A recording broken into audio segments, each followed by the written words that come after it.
किया हमको आज इतना दिन के बाद? आप तो कभी कॉल नहीं करते हैं। अरे टकला, समय ही नहीं मिलता, काम में इतना बिजी हो गए हैं, फुर्सत ही नहीं मिलता। रोज सोचते हैं तुमसे बात करेंगे, लेकिन क्या करें, घर आते आते लेट हो जाता है। धंधा आजकल अच्छा चल नहीं रहा, बहुत काम करना पड़ता है कस्टमर को सामान बेचने के लिए। आजकल ऑप्शन बहुत हो गया है ना ऑनलाइन वगैरह का, कस्टमर दिमाग बहुत खाता है। हाँ वो तो है, अब करना पड़ेगा, ऑनलाइन हो गया है तो। और बताइए क्या हाल है? दीदी ठीक है? हाँ दीदी भी ठीक है तुम्हारी, बढ़िया है, बस हम ही परेशान रहते हैं। काहे? दीदी खाना बना के बढ़िया से नहीं खिला रही आपको? अरे बस वो खाना ही खिला रही है, उससे ज्यादा उससे हमको कोई उम्मीद भी नहीं है। सारा दिन तंग करती है, ये ला दो वो ला दो, घर का बाथरूम खराब है, टंकी खराब है, नल खराब है, ये ठीक करवा दो वो ठीक करवा दो। अब कितना हम काम करें, बच्चा लोग जवान हो गया, बच्चा लोग से कुछ कहती नहीं है करने के लिए, सब काम हमसे ही कहती है। अरे ये तो हर जगह का कहानी है जीजा जी, अब क्या कीजिएगा, आजकल का बच्चा लोग घर का काम नहीं करना चाहता है ना, अब हम ही लोग को करना पड़ेगा। अब हमको ही देखिए, मेरी तो बचिया है ना छोटी, उसको तो हम नहीं बोलेंगे बाहर जाके काम करो, क्योंकि आजकल आपको पता है माहौल अच्छा नहीं है, हमको ही करना पड़ता है। टकली भी जिंदा होती तो घर में कुछ हेल्प करवा देती, अब टकली भी नहीं है, हम तो अकेला ही रहते हैं, बचिया से भी कितना बात करेंगे। खैर ये सब छोड़िए, ये बताइए और सब बढ़िया क्या चल रहा है आजकल? अरे सब बढ़िया टकला, वो हम कह रहे थे बचुआ जो है ना, कह रहा था मामा के यहाँ जाएंगे छठ पूजा में। अच्छा चुस्ती का मन है इधर आने का छठ पूजा में? भेज दीजिए, क्या दिक्कत है, बढ़िया से बना के जाएगा छठ पूजा। अरे इसीलिए तो फोन किया टकला तुमको, भेज दे, कोई दिक्कत तो नहीं ना है? अरे हमको किस बात का दिक्कत होगा, भेज दीजिए बचुआ को, बहुत दिन हो गया मिले हुए, चुस्ती से मिलेंगे तो कुश्ती भी करेंगे। आने दीजिए उसको, भांजा से मिले हुए समय हो गया, मामा है हम उसका, आइसक्रीम खिलाएंगे, भेजिए उसको भेजिए। कब आ रहा है? ट्रेन का टिकट वगैरह कटवाया है? अरे नहीं, ट्रेन का टिकट नहीं कटवाया है। काहे? कटवा लेना चाहिए ना, एक दो दिन में छठ पूजा है, अभी तक टिकट नहीं कटवाया, आपको तो पता ही है ना टिकट आजकल नहीं मिलता है जल्दी। अभी छठ पूजा का समय है, सबको यहाँ होगा कद्दूपुर, ट्रेन में जगह नहीं मिलेगा, कैसे आएगा बचुआ? अरे बचुआ का टिकट हम नहीं कटवाया, बचुआ जिद कर रहा था मोटरसाइकिल से जाएंगे मामा के यहाँ। अरे क्या बात कर रहे हो, 200 किलोमीटर मोटरसाइकिल से आएगा? हाँ 200 किलोमीटर मोटरसाइकिल से आएगा, दिमाग में सही है उसका, समझाते नहीं है उसको, ट्रेन से भेजिए ट्रेन से, आजकल अनाप शनाप गाड़ी चलाता है रास्ता में लोग सब। अरे कितना समझाए, समझता ही नहीं है, कहता है मेरा दोस्त लोग ना यहाँ से पहाड़ पे जाता है, 2-2 दिन लगता है उस लोग को, डेंजर रोड पे बाइक चला के जाता है, और हम मामा जी के यहाँ बाइक पे नहीं जा सकते 200 किलोमीटर, मान ही नहीं रहा, जिद कर रहा। अब तुम समझाओ इसको। हाँ दीजिए फोन, समझाते हैं उसको। हेलो प्रणाम मामा। हाँ प्रणाम प्रणाम, क्या सुन रहे हैं, मोटरसाइकिल से आना चाहते हो तुम इधर? डर भय नहीं लगता है, अनाप शनाप गाड़ी चलाता बेटा, ट्रेन से आ जाओ, बाबूजी का बात माना करो, तुम्हारा भलाई के लिए कह रहा है। मामा जी प्लीज मेरा बात मान लीजिए, पापा को समझाइए, हम बाइक से आना चाहते हैं, मेरा बहुत मन है बाइक से आने का, हमको कुछ नहीं होगा, हम संभाल के चलाते हैं। अरे बेटा वो बात सही है, तुम संभाल के चलाते हो, लेकिन सामने वाला नहीं ना संभाल के चलाता हाईवे पे, और खास करके बड़ा गाड़ी सब जो होता है ना, ट्रक वगैरह, वो लोग तो रात देर रात में पी के गाड़ी चलाता है, या रात में नहीं सोता है तो दिन में उस लोग का चलाते चलाते आँख लग जाता है, बहुत एक्सीडेंट होता है बेटा, ये सब नहीं करना चाहिए, जिद नहीं करना चाहिए, ट्रेन से आ जाओ बेटा। अरे मामा जी अगर हर बात से डरते रहेंगे तो हिम्मत वाला कैसे बनेंगे, हम अपने अंदर का डर खत्म करना चाहते हैं, एक बार का बात है, अगली बार से ट्रेन में ही आएंगे, पापा को प्लीज समझाइए ना। कुछ नहीं होगा, बगल में ही तो है, 200 किलोमीटर कितना देर लगेगा हमको पहुंचने में, अब हम 22 साल का हो गए हैं, अभी भी पापा मेरे ऊपर इतना रोक टोक कर रहा है, मेरा दोस्त लोग तो पहाड़ी पे जाता बाइक लेके, हम वहाँ तो नहीं जा रहे। देखो बेटा तुम इतना बोल रहा है तो हम तुम्हारा पापा को बोल रहे हैं, लेकिन सुनो ये आखिरी बार है, दोस्त लोग जो करता है करने दो, तुम अपने ऊपर ध्यान दो, दोस्त लोग कुआं में कूदेगा तुम नहीं ना कूदोगे, इस बार भले आ जाओ बाइक से, अगली बार से मत आना, समझे? हाँ अगली बार से नहीं आएंगे मामा जी। हाँ तो सुबह में कब निकल रहे हो? सुबह में नहीं, अभी निकलेंगे मामा जी। क्या बकवास कर रहे हो, अभी निकलेंगे? अभी कितना हो रहा टाइम पता है तुमको? 7 बज रहा है शाम का, रात में 12 बजे तक पहुंचोगे, रात में गाड़ी चलाओगे, दिमाग में सही है, सुबह में आना कल। अरे मामा जी रात में भीड़ नहीं होता, जल्दी पहुंच जाएंगे आराम से, ट्रैफिक मिलेगा तो एक्सीडेंट होने का ज्यादा चांस है ना। अरे पागल हो क्या, खाली रोड में ज्यादा एक्सीडेंट होता है, और खास करके रात में, पी खा के आदमी लोग गाड़ी चलाता है तेज में, और रात में क्राइम भी होता है, तुमको कह रहे बाइक से आओ तो तुम फिर फुटानी दिखा रहा है, चुपचाप से सुबह में आना। अच्छा मामा जी आप एक काम कीजिए, पापा को खाली बोल दीजिए ना कि बाइक से भेज दो, पहली बार आगे से नहीं जाएगा। आजा बोल देते हैं। हाँ हेलो बोलो टकला। अरे जीजा जी आने दीजिए बचुआ को बाइक से, जिद कर रहा है, एक बार आने दीजिए, अगली बार से नहीं आएगा। चलो तुम कह रहा है तो एक बार भेज रहा है। ये काली काली आंखें तुरुरु तुरुरु, ये गोरे गोरे गाल तुरुरु तुरुरु, देखा जो तुझे जानम हुआ है बुरा हाल, ये काली काली आंखें तुरुरु तुरुरु। अरे आज तो मजा आ रहा, मामा जी पापा को ये बोले ही नहीं कि सुबह में भेजना, पापा को लगा मामा जी बोल रहे अभी भेज दो, मस्त रात पे गाड़ी चला रहे, एकदम खाली रास्ता है, ठंडा ठंडा हवा लग रहा है, अरे वाह। लेकिन बाइक होता तो ज्यादा मजा आता, बाइक को भी आज ही पंक्चर होना था, स्कूटर से जाना पड़ रहा है। यार ये कहाँ जा रहा है इतना रात में? हाँ और इतना तेज गाड़ी चला रहे थे बिना हेलमेट के। गाड़ी ले लिया तो हीरो बनता है रे, हाँ हीरो बनता है। सारा हीरो गलती निकाल देंगे तुम्हारा यहीं पर। अरे सर गलती हो गया, छोड़ दीजिए, गलती हो गया। क्या बोला रे? सॉरी, गलती हो गया। तुम लोग पुलिस वाला को क्या समझ के रखे हो? जोकर समझ के रखे हो कि गाड़ी तेज चलाओगे और पुलिस वाला पकड़ेगा तो कहोगे गलती हो गया सर, माफ कर दीजिए, और फिर जैसे आगे बढ़ोगे फिर गाड़ी तेज चलाओगे। तुमको अभी कानून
का डर दिखाते हैं हम।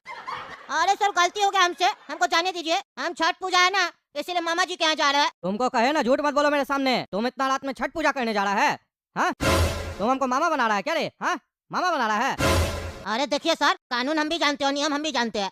हेलमेट नहीं पहने हैं, चालान काटिए मेरा, चालान काटिए। चोर क्या रहा है मेरे ऊपर? हाँ, चोर क्या रहा है? आप हमको क्या समझते हैं? हम कौन है? हाँ, बच्चा है, बच्चा दिखते हैं आपको? हमको भी कानून मालूम है। रात में सुनसान रास्ता देख के क्या सोच रहे हैं? हड़का दीजिएगा, ज्यादा पैसा मिलेगा आपको। चालान काटिए, चलिए मेरा। होशियारी दिखा रहे हैं। एक कॉल करेंगे ना तो 10 आदमी आ जाएगा यहाँ पे। हंगामा मत कीजिए, हमको पहुँचना है कहीं जल्दी से। आपसे बढ़िया से बात कर रहे हैं, सॉरी सॉरी कर रहे हैं, और आप चढ़ते जा रहे हैं जबरदस्ती का। कह रहे हैं हम अपना मामा जी के यहाँ जा रहे हैं, तो फालतू का चोर क्यों रहा है? हम पहन लेंगे हेलमेट। क्या रे तुम हमसे बदतमीजी करेगा? हाँ, हमसे बदतमीजी करेगा? अभी बताते हैं तुमको। तो छोड़िए, कितना मारेगा, मर जाएगा। हेलो, हाँ जीजा जी बोलिए। क्या इतना रात में कॉल किए? अभी हम स्विच ऑफ करने जा रहे थे, फोन सोने जा रहे थे, संजोग आपका कॉल आ गया। बोलिए। अरे टकला, सोने का जा रहा था? बेटा आ गया क्या मेरा? बेटा आ गया मेरा मतलब? वो तो सुबह में निकलने वाला है ना, सुबह में बोले आने के लिए उसको। क्या बोल रहे हो? तुम ही तो फोन पे बोले भेज दो बच्चा को बाइक पे। हम भेज दिए उसको। बोला मामा जी बोला आ जाओ। क्या बोल रहे हो? हम उसको बोले सुबह सुबह निकलना, रात में मत निकलना, एक्सीडेंट होता है, क्राइम होता है हाईवे पे। अभी निकल गया वो? हाँ अभी निकल गया। अरे यार कैसा बच्चा आपका है? कैसा बच्चा है? झूठ बोलता है। उसको इतना समझाए, उसके बाद भी वो नहीं सुना। आने दीजिए उसको, हम बताते हैं कब निकला है वो। अरे वो तो जब बात हुआ ना तुरंत ही निकल गया। क्या बात कर रहा है? तुरंत निकल गया? अभी तक नहीं पहुंचा? अभी तक पहुंच जाना चाहिए था ना। रात का समय में तो रास्ता भी खाली रहता है। कहीं ऐसा तो नहीं वो किसी और के यहाँ गया है, किसी लड़की वड़की से मिलने गया है? बेवकूफ बनाया आपको और हमको भी। हाँ, अरे हमको नहीं पता, हम तुम्हारे भरोसे पे और तुम्हारे कहने पे बच्चा को भेजे थे। तुम ढूंढो मेरा बेटा को। अरे यार जीजा जी कमाल करते हैं आप तो। ऐसे बोले जैसे लगता है हम बोले आपको रात में भेजने के लिए। हम आपको बोले रात में भेजने के लिए, हम बोले भेज दीजिए कल। आपको अपना दिमाग नहीं है? रात में भेज दिए। अरे तो तुम क्लियर कहाँ किए? अब तुम ढूंढो उसको, ढूंढो कहाँ चला गया गधा। अच्छा अच्छा ढूंढते हैं, हम ढूंढते हैं। रुकिए, एक दूसरा कॉल आ रहा है, एक सेकंड बात करने दीजिए। हेलो, हाँ बोलिए कौन? हाँ टकला नेता बोल रहे हैं। हाँ मामा है उसका चुस्ती का। कहाँ से बोल रहे हैं आप? देखभाल हॉस्पिटल से। वहाँ क्या करा बच्चा? क्या बात कर रहा है? अरे अरे यार बोले थे उसको रात में नहीं आने, कांड हो गया। बताते हैं जीजा जी को। हेलो, हाँ जीजा जी देखभाल हॉस्पिटल में आइए। पकौड़ी चौक देखे है ना? पकौड़ी चौक के बगल में देखभाल हॉस्पिटल है, आ जाइए वहाँ पे। टोकरी गाँव के आगे ही पड़ता है। अरे क्या हुआ मेरा बेटा को, क्या हुआ? अरे वो शाम को नहीं पता, डॉक्टर बोला जल्दी आ जाइए। अरे यार तुम्हारे चक्कर में टकला मेरा बच्चा को अगर कुछ हुआ ना हम तुमको छोड़ेंगे नहीं। अरे क्या बकवास करे जीजा जी, ये समय नहीं है फालतू बकवास करने का। और मेरे चक्कर में कुछ नहीं हुआ, हॉस्पिटल पहुंचिए जल्दी से। अरे ये क्या हुआ? कैसे एक्सीडेंट हुआ इसका? डॉक्टर साहब कैसे एक्सीडेंट हुआ? जितना चोट लग गया इसको, और ये हिल का नहीं रहा। अरे टकला नेताजी आपका भांजा मर गया। मर गया? क्या बात कर रहा, मर गया? अब इसका हम बाप को क्या बोलेंगे? अरे टकला नेताजी हम बताते हैं उनको क्या बोलना है। उनको बोलिएगा सॉरी आपका बेटा नहीं रहा, और थोड़ा सा पीठ थपथपा दीजिएगा, उनको थोड़ा हौसला मिलेगा और हिम्मत मिलेगा। अरे क्या बकवास कर रहा, क्या बकवास कर रहा? तुम पहले ही बताओ कैसे एक्सीडेंट हुआ और कहाँ है वो जो इसका एक्सीडेंट किया? अरे टकला नेताजी इसका कोई एक्सीडेंट नहीं हुआ, इसको दरोगा मारा, इतना मारा कि मर गया। कौन मारा रे, कौन मारा? अरे वो आप पता कीजिए, हेलमेट नहीं पहना था, क्या हुआ? इतना मारा इसको, रास्ता में मर गया बच्चा। अरे उसको छोड़ेंगे नहीं। क्या केस है वकील साहब आज? हैं क्या केस है जो टकला नेताजी विटनेस बॉक्स में खड़े हैं? अरे जैसा वकील क्या बताएगा, हम बताते हैं आपको। ये जो दरोगा है ना पागल, ये पगला मेरा भंजा को मार दिया, जान से मार दिया उसको। हम कहते हैं इसको अभी फांसी दीजिए, दीजिए फांसी। वो भी 10 बार फांसी दीजिए, छोड़ेंगे नहीं इसको हम। मेरा मन करा था इसको गोली मार दे, लेकिन हमको आपका ख्याल आया ईमानदार जज को गुस्सा लग जाएगा या बुरा मान जाएगा। कद्दूपुर में जब ईमानदार जज है तो हम क्या बंदूक उठाए, हम क्या हथियार उठाए, इसीलिए हम आपके पास आए केस लेके। बिल्कुल अच्छा किए जो हथियार नहीं उठाए, नहीं तो हम भी हथौड़ी उठा लेते और तुम्हारा खोपड़ी फोड़ देते। टकला काय मारा तुम्हारा भांजा को है, काय मारा? और ये तुम्हारे बगल वाला रोक आ रहा है इतना। अरे जज साहब, पिताजी है उसका, जीजाजी है मेरा। ओ भाई साहब, आपका बेटा था, मर गया। कोई नहीं, रोइए रोइए, हम नहीं बोलेंगे कुछ भी आपको। टकला से पूछेंगे जो भी पूछना होगा। काहे जी दरोगा साहब, काहे मारे टकला का भांजा को? आप जान से, आपको जान से मारने के लिए वर्दी दिया गया है। अरे जज साहब, मेरा कोई गलती नहीं है, हम रात में वहाँ अपना ड्यूटी ही कर रहे थे। इतनी ही देर में हम लोग को एक कॉल आया कि एक लड़की को कुछ लोग उठा लिया है गाड़ी में और हाईवे की तरफ निकला है। तो हम लोग सभी गाड़ी की चेकिंग कर रहे थे कि कहीं लड़की मिल जाए किसी गाड़ी में, कम से कम लड़की को बचा लें। इतनी देर में हम देखे कि एक लड़का आ रहा है बिना हेलमेट पहने, फुल स्पीड में गाड़ी चलाकर। उस समय हमको नहीं पता था कि वो टकला नेताजी का भांजा है। तो हम टकला नेताजी का भांजा को भी रोके, तो उससे हम पूछे कि इतना तेज गाड़ी काहे चला रहे हो, वो भी बिना हेलमेट पहने, और इतनी रात में कहाँ जा रहे हो? तो लड़का क्या रिप्लाई देता है पता है आपको? कहता है हम हेलमेट पहने या ना पहने इससे आपको क्या मतलब है, आप कौन होते हैं हमको रोकने वाले? फिर बोलता है 500,000 ले लीजिए, आप लोग का यही औकात है।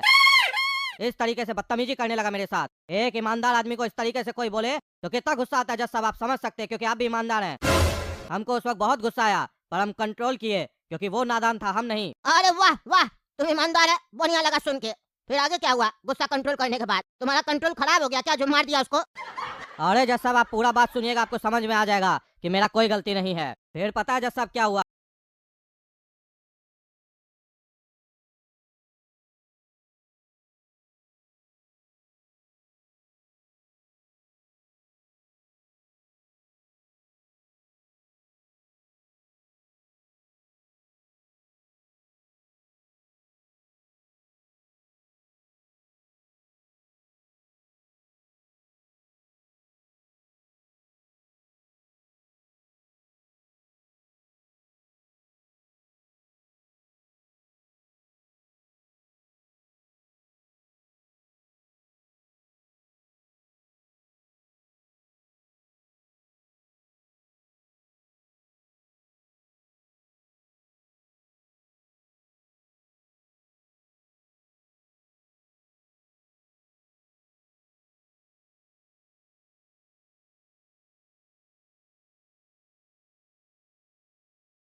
उसके बाद वो हमको गाली गलौज करने लगा, तो हमको शक हुआ कि एक शरीफ घर का लड़का इस तरीके से बात नहीं करेगा, ये या तो कोई क्रिमिनल है या एकदम बिगड़ा हुआ लड़का है। हम उसकी गाड़ी का तलाशी लिए। आपको पता है जज साहब, उस लड़के की स्कूटी की डिक्की से क्या मिला? आपको विश्वास नहीं होगा कि क्या मिला। अरे काहे नहीं विश्वास होगा, तुम बताओ ना क्या मिला? आपको पता है जज साहब, उस डिक्की से क्या मिला? उस लड़की का जिसका किडनैप हुआ था, उसका एक तस्वीर और साथ में 50,000 रुपया। तभी जज साहब ये सब देखते हुए हमको यकीन हो गया कि इस अपहरण से इस लड़के का कोई ना कोई संबंध है। पर जैसे ही मैंने उसकी ये सारी चीजें देखी तो वो लड़का डर गया और घबरा गया। बस इतने में ही उसने अपने पॉकेट में हाथ डाला और बंदूक निकाल ली और मेरी तरफ तान दी। बस कुछ सेकंड अगर मैं रुक जाता तो वो गोली मुझ पर चल जाती और मैं वहाँ खत्म हो जाता, और फिर केस टकला नेता के ऊपर मेरी पत्नी करती। तो मैंने अपनी आत्मरक्षा के लिए उस लड़के को मारा। हाँ, इतना मारा तुम कि वो मर गया। जब वो तुम्हारे कंट्रोल में आ गया तो उसको पकड़ के लाना चाहिए था ना, जेल में डालना चाहिए था। तुम उसको मार काट दिया जान से, मतलब तुम ही जज बनेगा।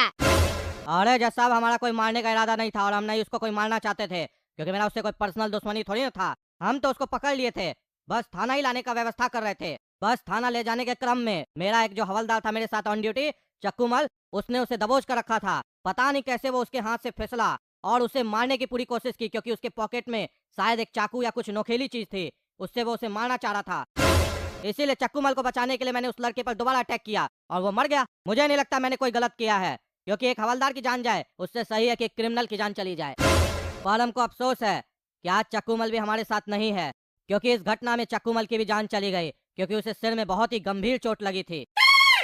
अरे जज साहब, ये दरोगा झूठ बोल रहा है, कहानी बना रहा है, जो मन में आ रहा। मेरा भांजा के पास कोई लड़की का फोटो नहीं था और नहीं वो किडनैपिंग में शामिल था किसी के साथ। अरे तो क्या मतलब तुम्हारे पास फोटो था लड़की का, तुम किडनैपिंग किया है? अरे हम नहीं किए किडनैपिंग जज साहब, ये कहानी बना रहा है, उल्टा सीधा बोल रहा है। मेरा भांजा को मार दिया, अपने दारू का नशा में था ही शायद, और मेरा भांजा को मार दिया। और अब उल्टा सीधा कहानी बना रहा है। हम छोड़ेंगे नहीं। न्याय दीजिए जज साहब, न्याय दीजिए। इसलिए हम आपका कोर्ट में आए। आप ईमानदार जज है। अगर हमको न्याय नहीं मिला तो इसको बीच चौराहे पे गोली मारेंगे हम साले को। ओ भाई ओ, कोर्ट में आके मेरा धमकी देता है, तुम्हारा साले बोलता है, तुम्हारा पिछवाड़ा लाल कर देंगे डंडा मार के। होशियारी मत करना। ईमानदार जज का कोर्ट में खड़ा होकर तुम बकवास कर रहा है। अभी सबसे पहले हम तुमको सजा सुना रहे हैं। 10 दिन के लिए इस टकला को कस्टडी में लिया जाए और रोज सुबह इसको अच्छे से बात करना सिखाया जाए कि मर्यादा में रहकर बात कैसे किया जाता है। पागल कहीं का। मेरा कोर्ट में आओ तो सबको न्याय मिलेगा, लेकिन जांच होगा पहले। दरोगा जो बोल रहा है पता लगाना पड़ेगा ना, सच बोल रहा है झूठ बोल रहा है। जब तक नहीं पता चलेगा तब तक कैसे सजा मिलेगा इसको? है भाई जी दरोगा साहब, आप तो ईमानदार है ना, जांच करवाए आपका, या फिर आप सच्चे बोल रहे हैं? और अगर झूठ बोल रहे हैं तो बता दीजिए झूठ बोल रहे हैं, क्योंकि हम पता करवाएंगे तो पता चलिए जाएगा और फिर भयंकर सजा देंगे हम आपको। अरे नहीं जज साहब, हम सच बोल रहे हैं। आप भले पता लगा लीजिए, आपको कुछ हासिल नहीं होगा सिवाय इसके कि हम बेगुनाह हैं। तो हमारा साले सारा बेगुनाही निकालेंगे। तुम देखना, ये मत सोचो कि हम 10 दिन के लिए जेल में जा रहे तो तुम बच जाएगा। जज साहब भी कुछ नहीं कर पाएंगे। बीच रास्ता पे गोली खाएगा जज साहब न्याय नहीं दिए तो। मेरा भंजा को मारता रे। कोर्ट के बाहर तुमको देख लेंगे। तुम फिर गोली मारने का बात किया टकला, तुम सुधरेगा नहीं। 20 दिन के लिए इसको अंदर रखा जाए और इसको रोज इमली का गोली खिलाओ, 20 या 25। इसका पेट खराब करो। पेट सही है तो ज्यादा बोल रहा है। अरे जज साहब, आप तो हम ही को सजा सुना रहे और इसको छोड़ रहे हैं। अरे ये ईमानदारी से बात कर रहा है, ईमानदार है, और तुम ऐसे लुच्चा लफंगा की तरह बात कर रहा है, नेता होके गाली दे रहा है, गोली मारेगा। क्या क्या बोल रहा है? कोर्ट में ऐसे बात किया जाता है? आदमी की तरह बात करो, जानवर क्यों बन रहे हो? और तुमको पता है हमको जानवर नहीं पसंद है उतना। तुम टेंशन नहीं लो, दरोगा अगर गलत होगा तो उसको भी सजा मिलेगा। बच के किधर जाएगा? ईमानदार जज का कोर्ट में आया है, समय नहीं लेंगे, ये मत सोचना समय लेंगे। पहली बार है जो पहला डेट में हम सजा नहीं सुना रहे, अगला डेट में जरूर सुनाएंगे, पता चल जाएगा।